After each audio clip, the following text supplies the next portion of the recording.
Thomas Soto.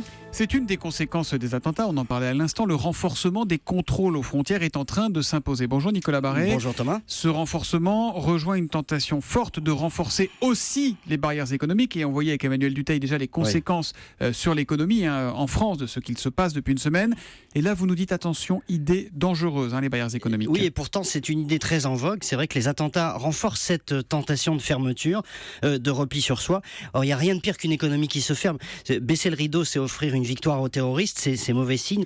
L'annulation par exemple de la Fête des Lumières à Lyon qui devait accueillir 3 millions de personnes, c'est évidemment pas une bonne nouvelle, même si on peut comprendre les raisons de sécurité. Il n'y a rien de pire que ce phénomène. C'est exactement ce qu'il faut éviter parce que de proche en proche, ça va finir par gripper l'économie. Bon, cela dit, pour être honnête Nicolas, cette tentation du protectionnisme économique, elle existait déjà chez certains avant les attentats. Oui, mais alors justement, cette ambiance sécuritaire renforce cette tentation au repli.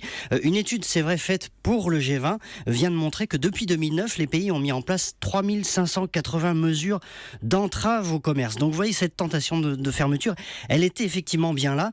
Or, en réalité, on sait très bien que la prospérité économique et sociale ne vient pas du repli, mais de l'ouverture. Les barrières douanières donnent une fausse impression de sécurité et c'est toute la difficulté. Il faut certainement plus de contrôle sur la circulation des personnes, mais il faut aussi plus de liberté dans la circulation des biens. Et le risque, c'est quoi? C'est qu'on verrouille les deux, en fait? Exactement, et c'est qu'il y a une tentation de renationaliser les économies après 3 décennies de mondialisation, d'ouverture, et on sait ce que ça signifie, moins d'échanges, c'est moins de croissance, moins de créativité, moins de croisement des cultures, et au bout du compte, plus de misère sociale, bref, autant d'ingrédients dont on se passerait quand on veut se donner toutes les chances de lutter contre le terrorisme. L'édito écho de Nicolas Barret tous les matins à 8h10 sur Europe 1. À demain Nicolas. Bonne journée.